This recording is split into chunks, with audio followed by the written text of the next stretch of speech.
Let's start with the room. Questions from the room. Kieran. Peter, in your speech this morning, you said you were referring to the Hitchhiker's Guide, and the most useful element of it on the front was "Don't panic." You've got a lot of issues this week which other people would panic over.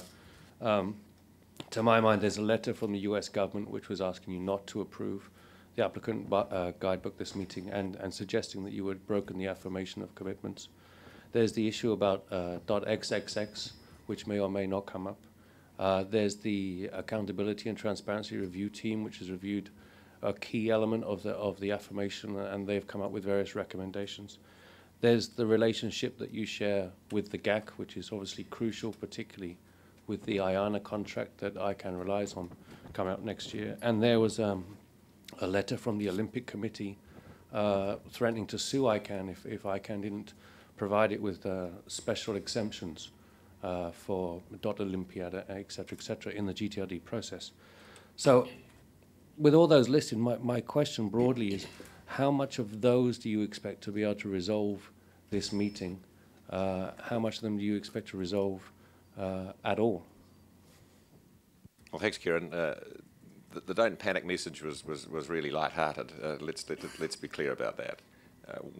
This is a fairly typical caseload, in fact, for an ICANN meeting.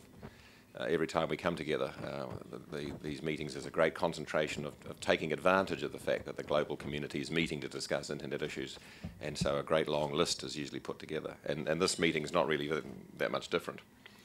I don't know whether you want me to work through all of those. It may take a while, but we'll deal with all of those in our way. We're considering how to respond to the letter from the Department of Commerce, as Rod said in his speech. What we are very pleased about is that this is a very clean, open communication through the public comment system. There have been times when perhaps communications from governments haven't been quite so visible. The entire community has been able to see that and judge that, and we've had a lot of feedback as a result of that. So that we're working through that. XXX, yes, that was a major contention for a long time. We seem to be working through that without much of the sort of hysteria that seemed to surround some of the earlier applications. We would get letters from all sorts of people about that. That seems to be being taken much more calmly these days. You mentioned the Accountability and Review Team, which we of course are very pleased to have. This is a very important process from ICANN's perspective. Last year we ended the reporting relationship we had with the US government, and we've changed to a relationship where we report now and are accountable to the entire community. And this is that community coming in and auditing us in relation to our accountability and transparency, and reporting back to the community on what its findings are, and then making recommendations to the board. So far, from what the board has seen of the report and the public comment that's come in, we're very encouraged. A very diligent job has been done by the community independently to audit ICANN's accountability and transparency, and has made what seem at this stage to be a set of implementable and useful recommendations. I can't speak for how the board will respond, but that seems to be the general community reaction. Relations with the GAC are good. We've been working on a joint board GAC working group to improve collaboration, and there are elements of the ATRT report that will help us improve that. ICANN absolutely dependent on strong support from the governments of the world. The GAC is the place that they come to provide that support. The membership of the GAC is growing. We now have all of the G8 governments of the G8 countries are members of the GAC. And our contributions from them are very worthwhile, and perhaps Rod might like to detail a bit later on a very supportive letter we've recently received, for example, from the Chinese government, and I know you've been working with the Russian government on a number of fronts. So the relationships with governments in general and the GAC in particular are moving in a very positive sort of trajectory. Yep, the IANA contract's coming up for review. We've got plans in place, and we've started preparation for that. So the answer is, the last one you mentioned, I think, Kieran, was a communication from the Olympic Association. I think, again, what we need to do is sit with them at some stage and just explain what a lot of time and effort we've put into building protection for trademark owners in the new GTLD program. Once they understand, I think, all of the protections that are available for brand holders in that program, we hope they will be as satisfied as most other brand holders are with the IP protection. Remember that when we started the process, one of the fundamental principles of the new GTLD program was not to infringe the rights of others. And so we've worked very hard in building that program to try and make sure that those sorts of rights are. So, in getting in first, you managed to get in quite a lot of questions there, Kieran, but let's see if there's anyone else has one. Gentlemen, we've got a question from Doogie Standiford in Europe, European correspondent for War and Communication News, who is asking both of you, is the economy likely to placate NTIA given that, as Kurt noted, it leaves a lot open with regard to predicting net benefits from GTLDs? The difficulty with, as everyone said about prediction, is that nobody knows what's going to happen in the future. So economists aren't any better at predicting the future than anyone else. Remember what the origin of this whole focus on economic studies actually was. It came from the board asking for economic studies to allow us to understand the market better. We wanted to know issues such as price substitutability, whether we were talking about whether the domain name was one market or whether it was a whole series of independent markets, etc. And we've got a lot of very useful information out of that. I think the focus that some people keep putting on the ability of economists to be able to predict whether this is going to be a commercial success or an economic success is completely misidentifies the purpose and the ability of the economist to actually help. Rod, do you want to add some more about the economic studies? Sure. Clearly, they're important. Following on the affirmation of commitments, we hired some respected economists that were actually recommended by NTIA. They've performed 2 studies, and we've spent almost $1 million on those studies, seeking to answer these questions that are very difficult, because it's a well-known issue in the field of economics that it is extremely difficult to value or estimate the potential value of innovation. I mean, even as we saw testimony to this morning with the unexpected, I'd say, dramatic successes of the .rf Cyrillic domain in Russia, with over 600,000 registrations already, and also the extremely rapid success of .co here in Colombia, or .co. You know, the beautiful thing about innovation and about creativity and technology is that you usually can't predict, you know, where the great successes are going to be and where the great value is going to be added to consumers. So that will forever perhaps remain a question, and it's not just doesn't just pertain to our specific field of domain names. It's a very broad economic enigma that it is very difficult to value innovation. I mean, imagine if you were economists hired 10 years ago to put a value upon the idea of letting people create a little page with a photo of themselves and a description of their age and their interests, and to share that with some friends. What would the value of that innovation be? Well, I'm not sure any economist would be able to predict that. Well, the value today is certainly north of supposedly Facebook alone is worth $35 billion, and there's MySpace and other ventures in that area. Well, it's a pure innovation that I don't think anyone could have properly estimated or foreseen only 8 or 10 years ago.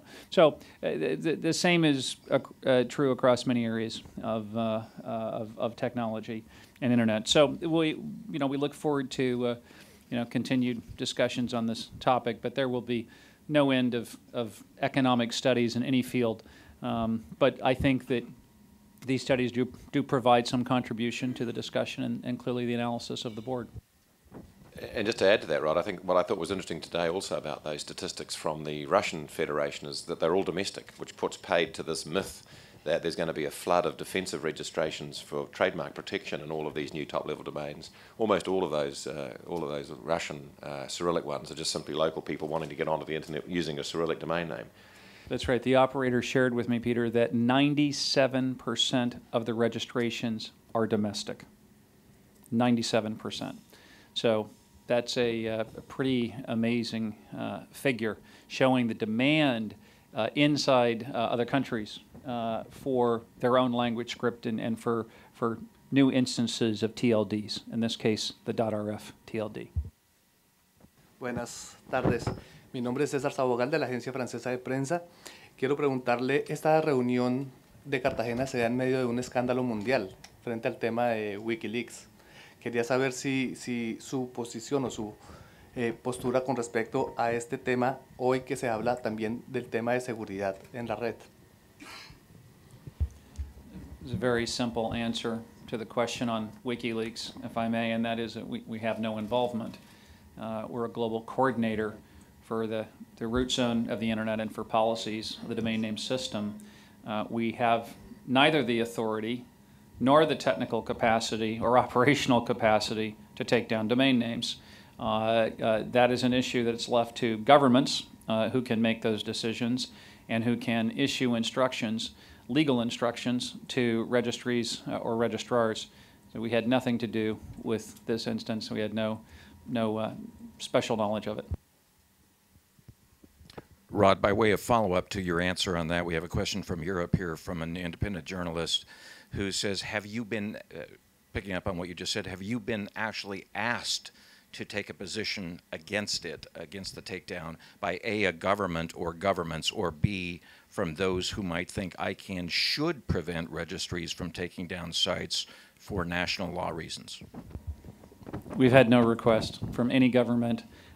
There's always chatter in the community about what policies, should be or where they could go in the future with respect to what the other parties do, registries and registrars.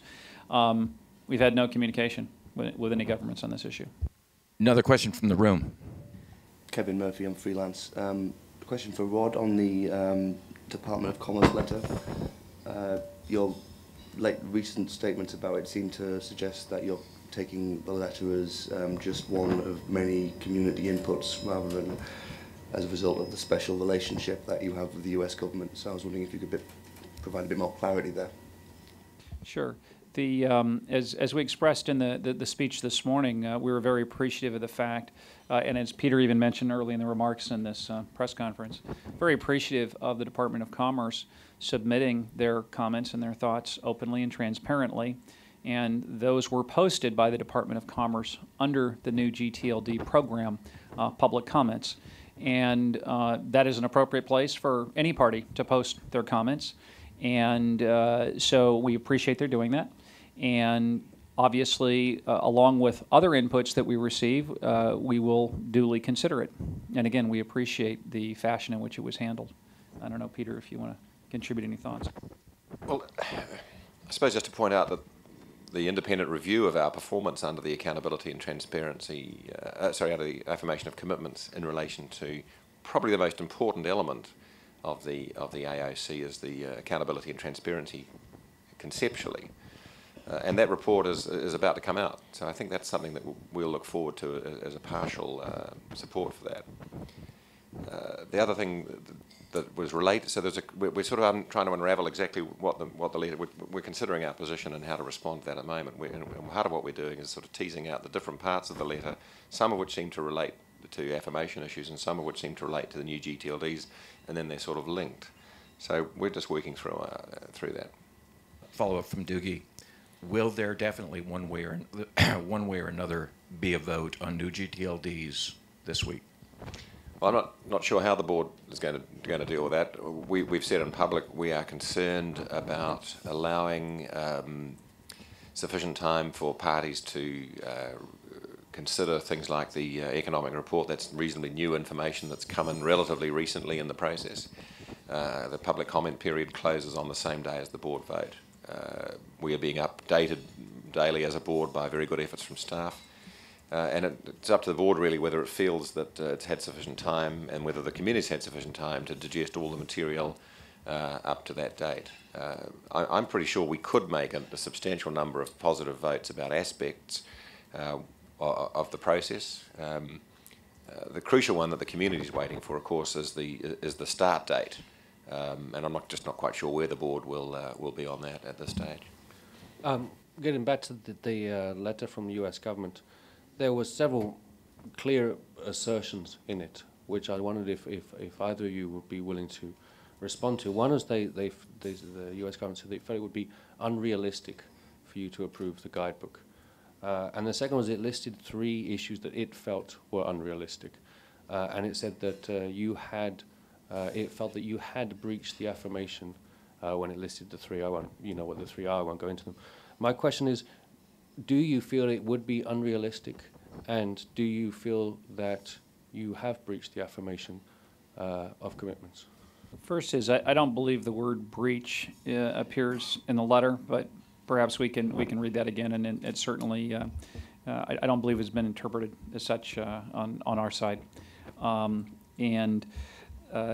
know, obviously there were some strongly held opinions there, and there's obviously different stakeholders that have very strongly held opinions about this program, both for and against, and I think that the ICANN board does its utmost to balance the different views on complex policy issues and come to decisions. We look forward to that continued dialogue, and we also look forward to the finalization of the AT-RT review on our accountability and transparency. As we all know, the difference between the U.S. government saying we feel that you are not following up the affirmation of commitments is the core document for ICANN. That is where you are getting a lot of your legitimacy from. That is the only agreement that you have which is with regard to ICANN and what it needs to do.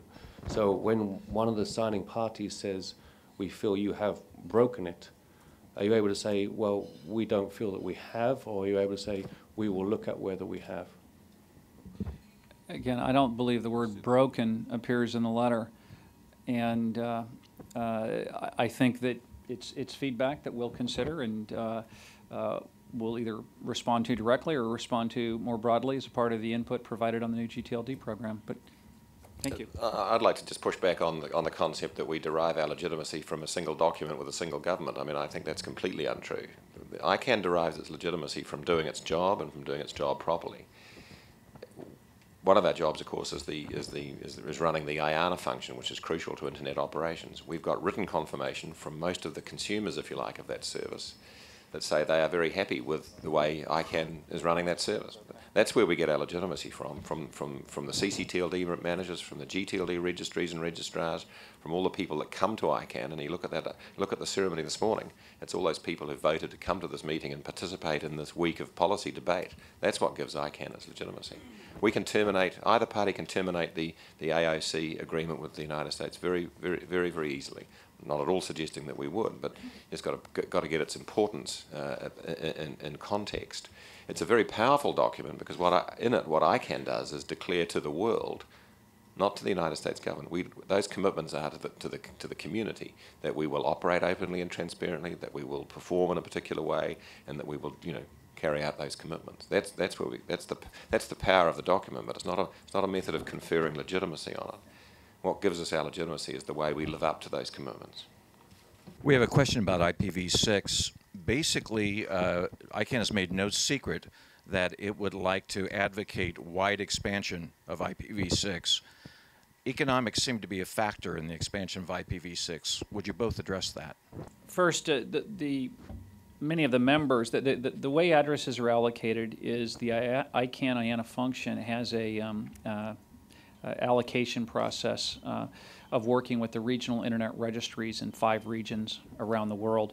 Those regional internet registries are the ones that then allocate the IPv addresses to technology firms or other partners and other network operators, very often ISPs in the regions. Those members pay fairly de minimis annual fees to be members of those organizations, and we can get quotes for what those would be here in LACNIC or in different regions. Once they're a member, they have a right to request internet addresses based upon need, and clearly parties that have any need for IPv6 that can demonstrate that are members of those RARs will receive an allocation of IPv6. That cost is very low. I mean, far below 1 penny per address, because the blocks of these addresses comes in the trillions, and the annual fees to the RARs are quite low. The primary economic cost, and I'm not an expert on the network operations topics, but to my understanding, has to do with network reconfiguration and software work and different software and human-related costs, and in some cases upgrading equipment. But there can be some costs there. It really depends on the network. A lot of the networking gear which has been sold in the last number of years is fully capable of supporting IPv6. So anyway, it depends on the network, depends on the circumstance, and I think that'd be really a good question to direct to the ISP constituency here in ICANN or some other group specializes in that area. One thing I can say that we have heard is that if you're building out a new network, it's cheaper to go implement IPv6 initially than it is to go implement IPv4 and then to have to come back and change it to IPv6.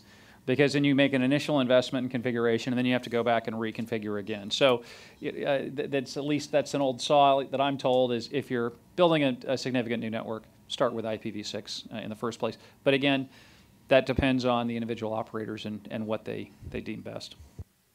And I'd just like to throw a little challenge as part of that. I mean, who knew when mobile phones were brought in that texting was going to be available? And who knew that we would go with that with Twitter? With every new technology, as Rod said, there's some slightly additional costs in installing IPv6, but you're getting a different product. So the challenge now is for those technical entrepreneurs to find ways of using the additional facilities that you get with an IPv6 address, which is much larger than an IPv4. What new features might be hidden out there waiting for entrepreneurs to come and develop? Peter, we have a question, online question for you from Monica Emmert in Europe. One more question. Can ICANN realistically afford to postpone GTLD start when so much of the ICANN community is behind this in lieu of the U.S. government's request for more time? Hi, Monica. Thanks for the question. I'm not sure where this word realistic is now starting to appear. It appears in the letter and it appears in the question. What's real for us is making sure that we get it right. This is not an issue in getting it done quickly. And as we've proved, I think, in the years that have been spent in doing the policy development and then now several years of implementation and all those parties that I mentioned and all that work that's gone into it, we want to get it right. And if we have to take a little bit longer to do that, I'm sure if that's how the board feels, and I'm not speaking on behalf of the board, then we will take the appropriate amount of time to get that right. We understand in doing that there's an enormous pent-up frustration in the commercial community that's been waiting to unleash its creativity, its entrepreneurial energy in this new area. But on the other hand, there's the legitimate concerns of incumbents and others for whom any change is going to be upsetting to their markets and their positions. So it's a continuing balancing exercise. I would just say to you, Monica, at the end, go forward 3 years and look back at all this process, and and if you can convince the board that 1 or 2 months more time now to get something right is crucial, then that'll be very powerful advocacy. But I don't think that the board is going to be swayed too much by some of the passion that's around. We'll take a careful decision and try and get it right. So, Rod, in your speech this morning, you made a personal appeal to Hamilton Touré, the Secretary General of the ITU, recognizing that their recent planning pot, they had specifically and in several documents said that they were interested in, I forget the exact words, but improving relationships with ICANN and various other internet organizations. And you specifically referenced that and said you were hoping to work more with the ITU and with Hamilton Touré. Can I ask what specific plans you have, and could you foresee an equivalent of an affirmation of commitments with the ITU in the near future? Or do you have any plans or any planned meetings with Mr. Touré or ICANN staff and ITU staff? Is there progress with that relationship? I hope that we can post your question as public commentary on our overall international strategy and relations. I mean, that's a new idea. It's an interesting idea that certainly never occurred to me. I think that what we were sharing is our appreciation for Hamilton Touré's actions in Guadalajara, and actually the entire ITU group that approved a resolution which I believe was the first in ITU history that recognizes ICANN by name and our existence as an institution and as another player in the ecosystem. So we appreciate that step.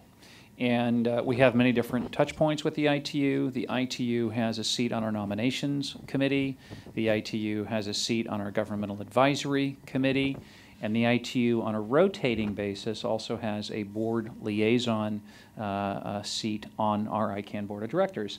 And so I think we can wish to continue to see continued open dialogue and progress in our relationships. And I was simply expressing my personal as well as our institutional gratitude to Hamilton Touré and the ITU. Thank you. We have one online, gentlemen. Quite honestly, Was the letter from NTIA a surprise to ICANN? The answer is no, it was not a surprise. We get a variety of correspondence about all sorts of issues. As Kieran mentioned, we get letters threatening lawsuits if we don't do something. We get letters threatening lawsuits if we do something. So we get a range of passionate communications from a number of players. As I say, we're in reasonably good communications with the Department of Commerce. Mr. Beckstrom, the proliferation of DNSSEC seems to have gone more slowly than anyone would like, including ICANN. Why?